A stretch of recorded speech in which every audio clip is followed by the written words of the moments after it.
Marion, do you want to do the roll call?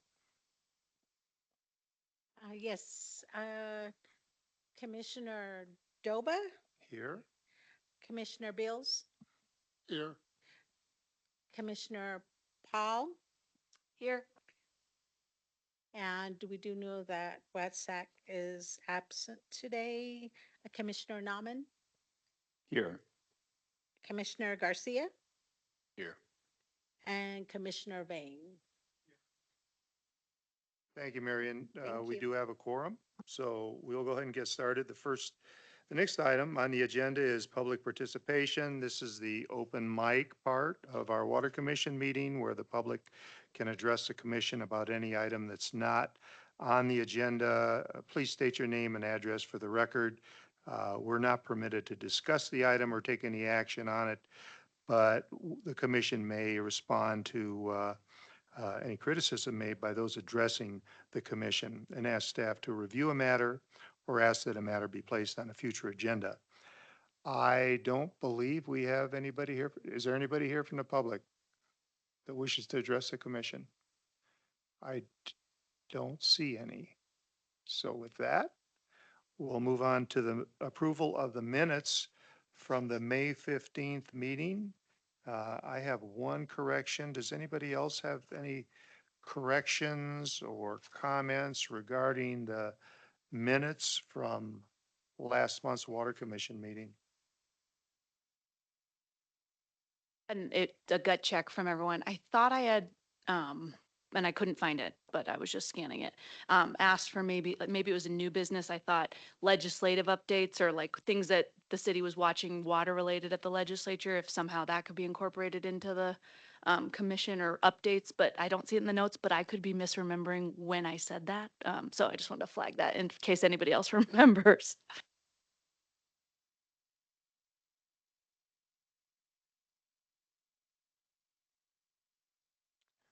Were you looking for an update on water issues from Yeah, I was the thinking, city on their yeah, positions on yeah, things? like if the city was tracking stuff happening at the legislature related to water bills, that would be kind of interesting, I think, for the commission, or selfishly, it'd be interesting to me.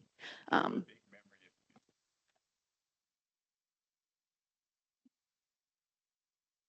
This is Vice Mayor Sweet, and I'm out of town right now. I am happy to get that together for you for the next meeting. I don't have that in front of me, and I apologize. that's just fine. I was thinking if during legislative session, that was like a standing item or something we tracked, if that was possible. I don't know how that would logistically work, but that works great, Councilwoman Sweet. Hey, Ron, if you and I can have a quick conversation after this and discuss how to do that best. Sure, glad to, Vice Mayor. And I know a couple of topics that some of the groups that I work with are interested in is the proposed federal land sale, what's happening with that, is it going to come back? And another one is with regards to FEMA. So I'll leave that at that. But anyway, Vice Mayor, I'll get with you after the meeting. Thank you very much.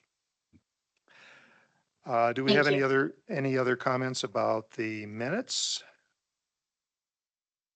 If not, I would refer to page 1 in number 4, just the typo in the 4th line, Cherry Doba. That's not me, no. So with that, I will accept a motion to approve the minutes as amended.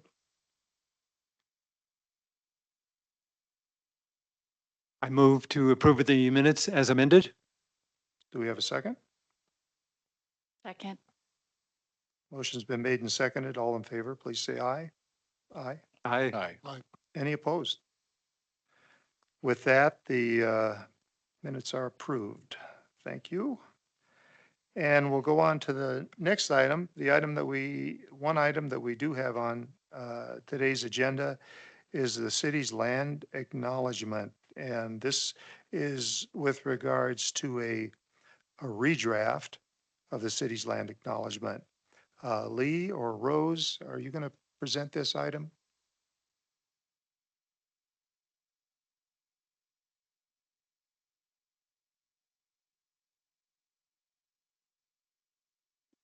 Yeah, thank you, Commission. So Nicole Antonopoulos approached a group of city staff approximately 2 months ago after having traveled to the Midwest and hearing other land acknowledgements in various other cities. And she was moved by the way that they acknowledged the different elements. They acknowledged the water, the natural use of fire in the environment, the air, the cleanliness of the air, and other things. And she got a group together from Water, Fire, and Rose. And who else was in the meeting? The sustainability was there, to get a group together to ask our respective commissions if there were any volunteers who would like to join a work group to redraft the city's land acknowledgement to incorporate the element of water, the renewable resource that it is, the cleanliness that it is, or the cleanliness that we need to maintain, and any other aspects of water that might be applicable to our land acknowledgement. So if you're interested, this might be a great way to kind of influence the city's land acknowledgement, which is read at every city council meeting, and it's on the website and various other places. And from there, I'll let Rose take over. Thank you, Rose.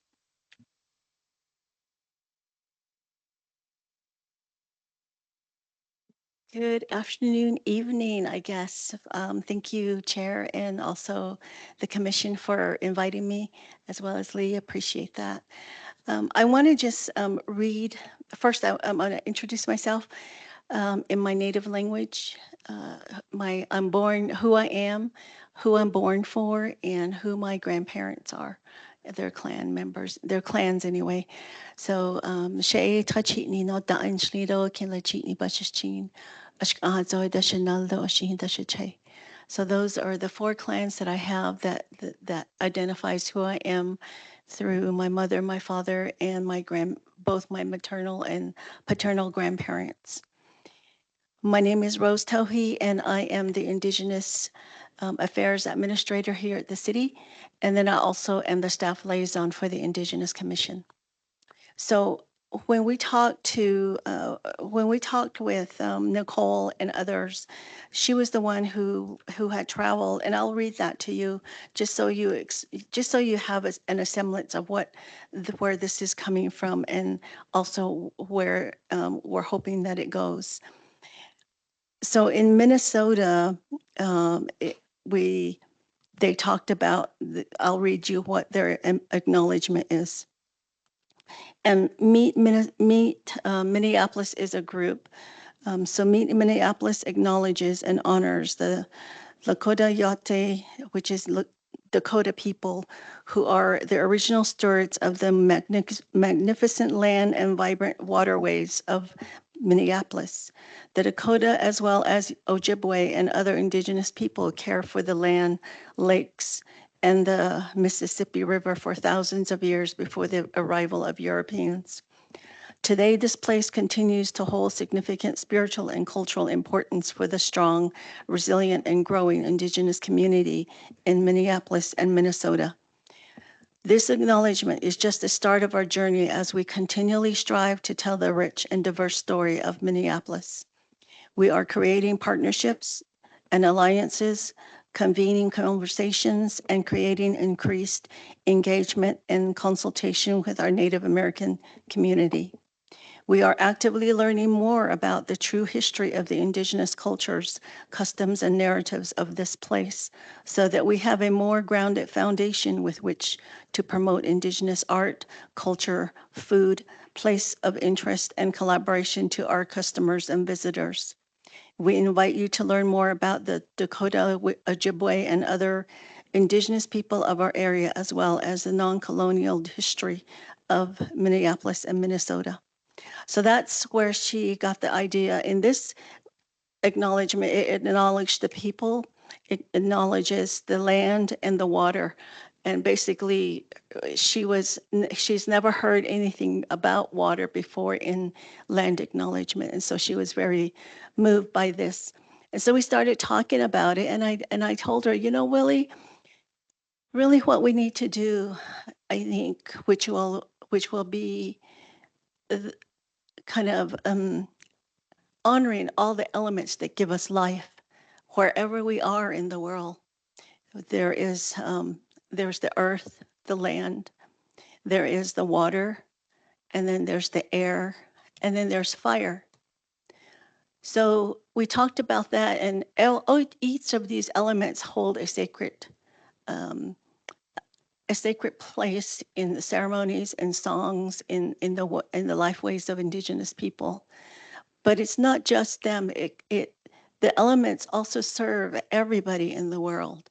And when we talk about the fire might be misunderstood because it could really be a dangerous force. But when you think about it, it's the light, it's the fire that burns within us that makes us have compassion, that makes us have passion for other people and for each other, our family, whatever it is that we hold dear. So when I explained it, when I explained to her, it was like the temperature inside our body, that's our fire. So to honor that is part of who we all are. And the water is is a source and a force that makes what, like 70-80% of who we are, and also of the earth as well. So coming from that perspective, we talked about incorporating somehow all the elements into our acknowledgement here with the city of Flagstaff. And so from there, we talked about how we needed to have this be commission driven. And we wanted to include the Water Commission and the other commissions that we talked about earlier to come together and really talk about what is important from those elements and how do we hold that and and and respect them in the way that they should be respected. So that's where we're coming from, and that we're hopeful that the Water Commission will be part of the planning and part of the input, because, you know, after all, we say water is life, and that in you are the commission that takes care of that for us here, as well as Lee and his staff. So I just wanted to give that a little bit of an explanation um, for today's subject on this. So, and if you have any questions, that's what I have. Rose, has the group met yet? This kind of like subcommittee that's going to be working on this? Not yet. We're want to get members included first. So from the Indigenous Commission, we have 2 people who want to serve and then 1 alternate. So that's where we are right now. And so now we're working on water, and Nicole's going to work on the commission that she works with, Which commission is that? Oh, sustainability. Sustainability Commission. Okay. And then we're also going to include CODA as well. CODA is the Commission on Diversity Awareness. Okay. Lee? Is Neil Chapman reaching out for somebody from the Fire Commission as well? Oh, yes. Neil Chapman is also going to help with sending someone from the fire, from the fire side. Will this group be meeting virtually or? Both, either in person or virtually, whichever is really convenient for people to meet. And do we have any idea of the, the number of meetings that are anticipated or anything like that? We don't at this time, and I think it really depends on the homework that we do. So if we all do our homework, I think we'll get it there faster. Don, did you have a comment? Uh,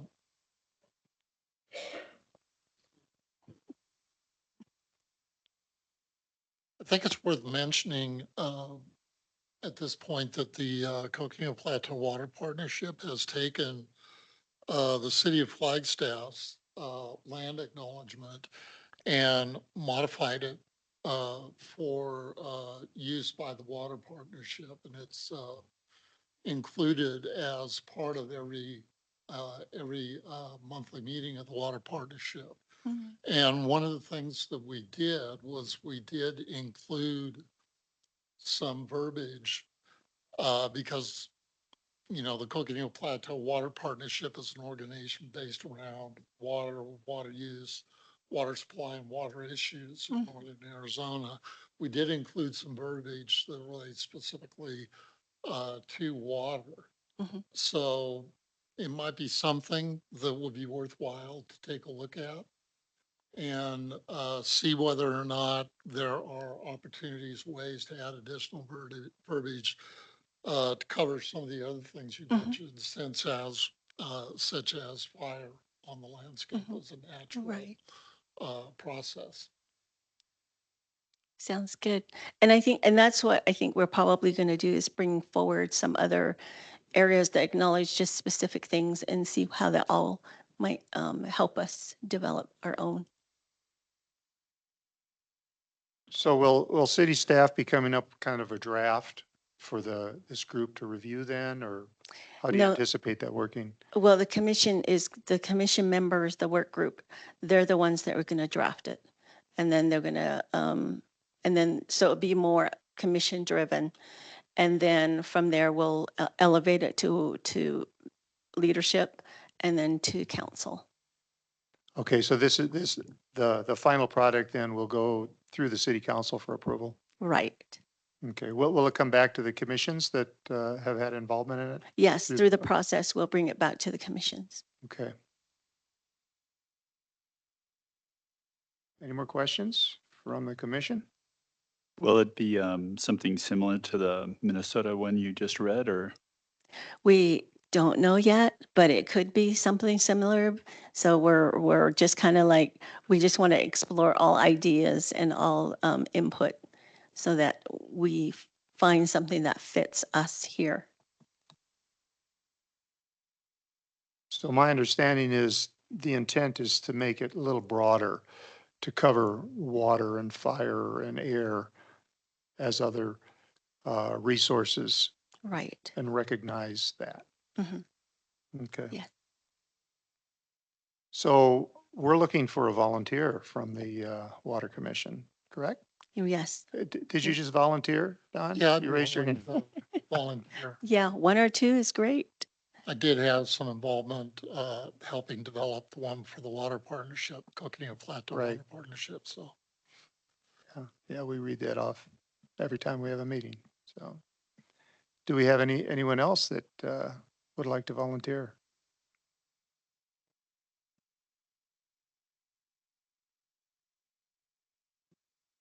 I know, I'd like to volunteer, but I've got a little bit of other things going on as well, so.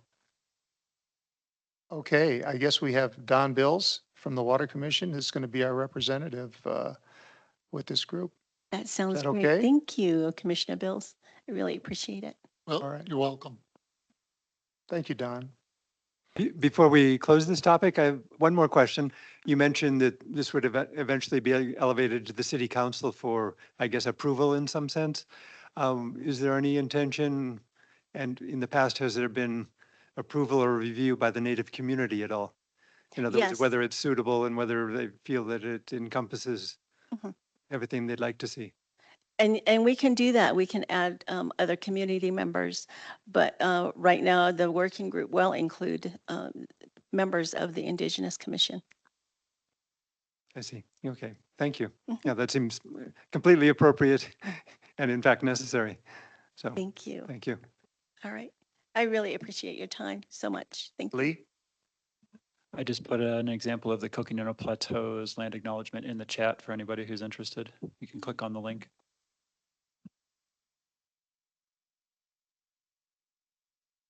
I would read it if my eyes were better, but I'm sorry. Would you like me to read it? Yes, please. Okay, give me just a moment to pull it back up. I got to turn it sideways because my eyes aren't great either. Let's see here. Recognizing that water is life, the Coconino Plateau Watershed Partnership acknowledges the ancestral homelands of this area's indigenous nations and their inhabitants as the original stewards of this precious resource.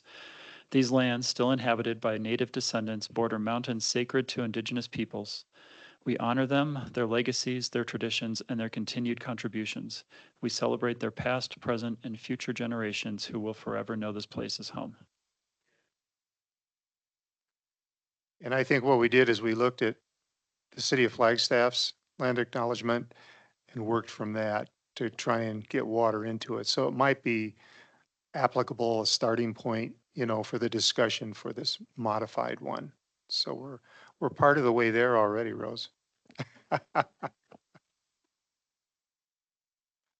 Any other comments from the commission? Lee, anything else? Good. That's it for me on this subject. Okay. Thank you. All right. From new business, we go to old business. We have none. We have informational items, 2 from the chair, commission members, or staff. Let's just go around the commission to begin with. Don, do you have anything? No, not at this time. Okay. Haley? Nope. John? I have 3 things. Okay. I had one of our Flagstonians come up to me, who is my neighbor, and the recent work done redoing the utilities in the area of Navajo and Whiting and Kutch. They didn't quite make the grade correctly, so we have a pond that forms after every storm that kind of hangs out for several days. And I was just wondering what the process is to ensure, because if it stays too long, it becomes another mosquito breeding area and kind of a mud puddle. The kids love it. But I was just wondering, how do we ensure that that doesn't happen when you have a project like that? Because it's probably not good for the asphalt to be sitting under mud for long periods of time. I would agree. So you answered one of my questions is it under the sidewalk or the asphalt? It's under the asphalt. And I will reach out to the project manager. I'm sure that's not in the best practices for building streets. There should be drainage off of the street. And maybe a mistake was made or something happened with the grader there. But I can reach out and see if it can be repaired. You said Navajo, Whiting, and Kutch streets? Of Whiting and Kutch, Okay, and it's the northeast corner. okay. And I wouldn't have brought it just for myself, but somebody else actually came up and talked to me about it, so I said, Okay. I'll bring it, so. Yeah, I'll reach out to Capital Development because I think their project manager is handling that project. All right, thank you. The other item was, might be another, well, this is kind of a, I was up on Schultz Creek Road and I noticed there was somebody working on the rain gauges up there. And I've been watching the rain gauges as we have larger storms come in because you never know when we'll get a gully washer. And I noticed 2 of your rain gauges are kind of anomalous. Maybe it's possible, but almost all the rain gauges have like 2.5 inches or less. And then you have 2 up in the peaks area, which is possible. That one that has a 30-day rainfall of 17 inches and another one has a 30-day rainfall of 38 inches. And I don't know, I kind of have a hard time maybe believing that, but who knows? I would agree that that's anomalous. Do you know which numbers those are? No, but I have the printout and I can give it to you. Okay. So, Yeah, if it was maybe 4 inches, it might be possible. That east side of the peaks got a huge dump 2 weeks ago with that hurricane that came through, but 17 inches seems pretty unrealistic. Maybe there's a bird living in there. the last thing is, I don't know if the water commissioners know that, but there is a Arizona Water Reuse Conference that's gonna incur, I guess it's kind of social stuff and recognitions on Sunday. Then the full day of meetings, talks on various subjects on Monday, and then a half day in the morning on Tuesday. And if you could check with Aaron and see if it's still possible, if any of the commissioners are welcome to go, the city will cover the attendance fee for part or the whole thing if you want to go to the whole thing. I might be able to attend like Monday and or Tuesday or both, I'm not sure. So, That is correct. City is covering attendance fees for current members. And Erin is online. Maybe, let's see if she's listening. I know she's in another meeting right now.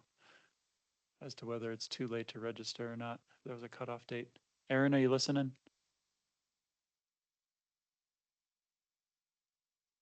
Maybe not. I'll reach out to her later. I'll see her in a few minutes. Yeah, if you could just find out what the process is for us to sign up if anybody's interested. So, Is there anybody else interested besides Commissioner Nauman? I will be there, You'll be there. yeah, Okay, sounds good. for part of it anyway. Garcia. Okay, thank you. Anything else, John? Is that it? Rob? Thank you. I just wanted to share my sense of some of the important upcoming agenda items and make sure it matches everyone's thoughts that these are important topics. I guess one on my radar screen at least is the Red Gap Ranch Jacobs Phase 2 report. And Lee, I think you said that might be possible in August. Is that correct? I think we can put that on the agenda in August. Let me find out more about that one. Okay, and then I guess related to that would be the Bureau of Reclamation follow-on actions. And I guess you're meeting on that this week, so. Yeah, any information on that? I believe that the chair said that the schedule is 45 to 60 days out. I will reach out to him and find out exactly which parts are public and which parts can be, which parts can be made public. I see. Yeah, okay, yeah, thank you. Yeah, again, these are, I think high priority topics that I would love to see on the agenda, as soon as is appropriate. The second one would be the facilities master plan. And I think you said September for that? Correct. And I that's- believe Mac reached out to Hazen and they should be able to come up in September. I will confirm that this week and we'll make sure we get it on the agenda, October at the latest. Sounds good. And then the third was reading the minutes from last month or from May, I guess. We'd made a series of requests relating to reclaimed water. And in fact, Aaron had come to us asking for guidance on objectives. And it led to a healthy discussion, I think, about different things that might be done by Tamara and her team in talking with some of the reclaimed water users. And so an update on where they stand on some of those investigations, I think would be helpful. I can do that as well. Probably get that on the August agenda. I know Tamara has reached out to a couple of people in the valley just to get some best management practices. I know we're in a different climate here, in a different environment, but gallons per acre for turf and such and things that we might start looking at as we move forward with this reclaim study. Yeah, I think in the minutes, there was a comment that what is it? The 5 is in the word, is in the title here. The fifth master plan or guidance. Yeah, it's for- MP5 or, yeah, I know what you're referencing, but I don't know the acronym as well. But that it might be possible to get an ADEQ person to actually speak to that, either in person or remotely, if that seems appropriate. That would be somebody from ADWR, I presume. Yeah, I said Fifth ADEQ, but Master Plan, ADWR, yeah, 5MP. yeah, yes. Yeah, thank you. And then finally, Lee, in an email we exchanged, you had said there's an appraisal portion of the Bureau of Reclamation's process that might be open to commission members. And can you shed any light on that or when it might be? That will be after the value planning stuff that we have going on currently. So that's the probably 45 to 60 days out before we start looking at any kind of if they decide to go to appraisal, it'll be that far out. Yeah, if you can give us a heads up if and when that's coming. I then definitely will. Might be appropriate. So, yeah, thank you. Those are the topics kind of on my mind. Other people may have additional ones, but I see those as fairly high priority areas, subject matter items. Okay, John, back to John. just a heads up, Lee. I noticed on the Arizona, this is the National Water Reuse, there's kind of a dialogue box that they keep. And I noticed that some like Colorado and maybe another state, I can't remember right offhand, they're actually working on setting standards for reclaimed water that's used for snowmaking. So I don't know if those standards are going to differ from the standards for reclaimed water, but I'm guessing they probably will. So just a heads up for you to watch out for that. Also on the wastewater treatment plant solids things going on right now. Ward, we found out that there's actually a European supplier for the rotating belt microscreen. That's in use in 2 different locations in the United States in wastewater treatment plants right now. I don't know if you've heard about that or not, but you might contact Ward about that. Ward Davis. Or, yeah, I've heard of the Osceola plant in Iowa. Is that one of them or are there 2 others? No, that's a U.S. manufactured one in the Bay Area, I think. These other 2 are actually a European supplier that, and of course, these things are used all over Europe. Okay. They're just limited use. We didn't know they were being used, European ones in the United States, but we found 2 already. So that could be hopeful in terms of the near future as to what you may want to do. Sounds good. Yeah, thank you for the heads up. And can I take one step back? Which group did you say is publishing national standards for reclaimed water for snowmaking? Well, you know how the Arizona Water Reuse Society is meeting? There's a national group. Okay. And they have a dialogue box, and I can, if you want, I can forward you one of their dialogue boxes. I don't know how I even got on the listing, but I'm on the listing somehow, so, Okay. Yeah, that'd be helpful. Thank you. okay. I can add to John's comment, the Norwegian rotating belt filter supplier is Salsnes. That's Salsnes. And on their website, they also describe a demo unit in use in Illinois, in addition to the 2 operating units that John referred to. I'm actually attempting to reach them. It's being a little hard to reach them in Norway, but if we're able to learn more, we'll certainly share that with you. Sounds good. Thank you. Matthew, we're to you. Anything to add? Nothing at this time. Okay, thank you. I just, some information to share with the commission. I attended a public meeting a week or 2 ago on the expansion of Pine Canyon. And it was very interesting. The public meeting was put on virtually by 2 attorneys that are representing Pine Canyon. And the first phase is going to be something in excess of, I don't know, 50 to 60 some units, but they are expanding the golf course out there. And they indicated that it would only be 4 acres of golf course that they're going to be expanding. Although I've heard through discussions that some of the applications that have been made may be for more than 4 acres, but it's supposed to be a 9-hole pitch and putt golf course.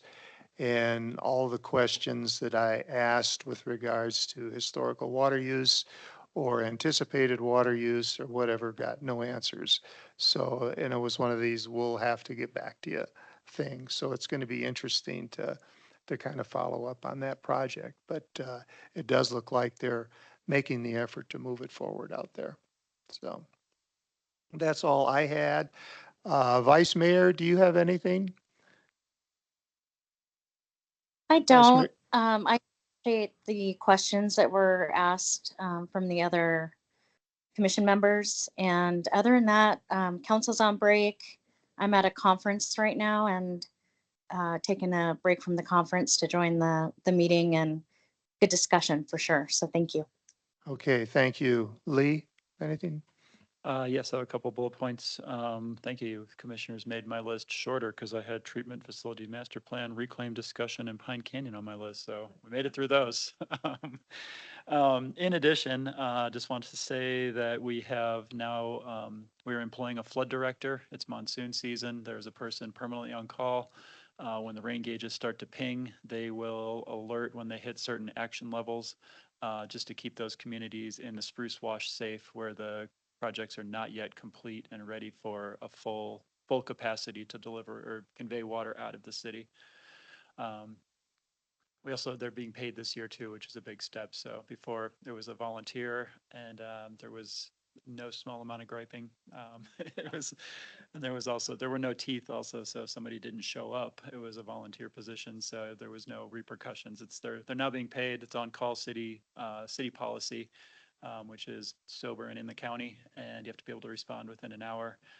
So they're there to keep the community safe, and they'll be doing that through the duration of monsoon season. Any questions on flood director? No, okay. Oh, Chairman Doba? Okay, thanks, Lee. Yeah.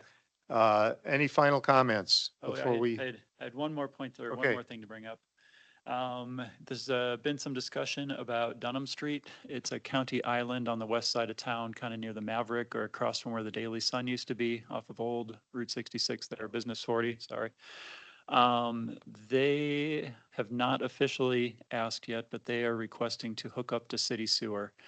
There are some internal staff discussions about the logistics of this, and at some point, this may be coming across the table or the docket here as to whether this is acceptable. I think there's an argument could be made either way, but because they're a county island, they're surrounded by city. Some parcels have failing septic tanks, and because of the size of the parcel, they can't construct the new standards for a septic tank. So they're basically left with a vault and haul option. So in some sense, we're already going to be dealing with that waste. So the other things to consider are that their water system is not to city standards, so they would have to upgrade. If we were to do this, we'd probably have to put them into a pre-annexation agreement, which would mean that they would kind of sit there until they got their water system upgraded. And another issue is that there is no fire truck turnaround at the top of the street. So for that to work, they would probably have to sell a parcel to make a fire truck turnaround. There's a few things to consider, and probably the biggest discussion that we'll need to have is whether they can just sit in pre-annexation indefinitely and use city sewer, but not other city amenities. So I'll let you know when I have more details on that, but that's kind of in the infancy right now. Can you say the name of the street again or describe the location a little more precisely? Dunham Street, it's a county island. So if you were driving west out of town, you go past Home Depot on your left, Mavericks on your right, and then there's that little like Arn Pottery Barn, that blue house there. If you turn right there and kind of wind up, I want to say I counted them once, it's like 27 to 30 lots in there. And they have their own amenities, their own septic, and they have their own water system. Does that I see. that Yeah, get you yeah, there? I know what you mean.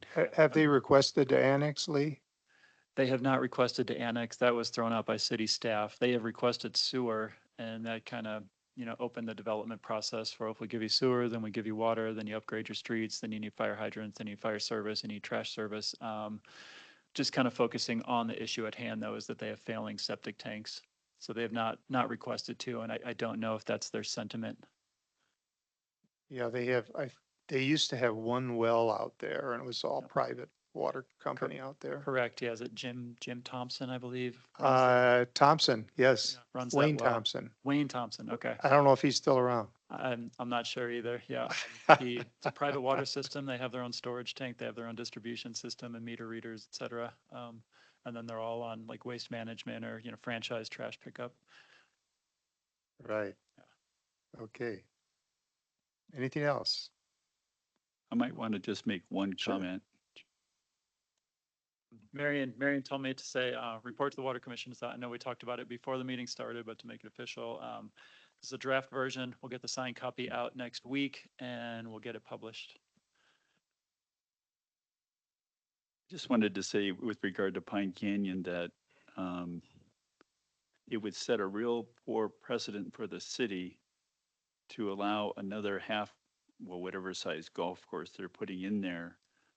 And then other, developers like perhaps Little America would see that, well, they put in another golf course. Why can't we put in a golf course at this point? And it opens up a whole can of worms I think the city doesn't want to get into. So. It does. One thing that I didn't mention is they said in the public meeting that they have removed 10 acres of turf from the existing golf course and also incorporated conservation measures so that they've significantly reduced the amount of water that they're using, and they would not be exceeding what their current agreement allows for. Their current agreement, if my memory serves me right, is 30 million gallons per month. That's about 1 million gallons per day. And they're saying because of what they've done with the other golf course, uh, they can continue to live within that agreement. So, but no, I know what you're saying. Anything else? Okay, well, thank you all for joining us this afternoon. We've had a short meeting and for sure. And with that, we will adjourn. Thank you.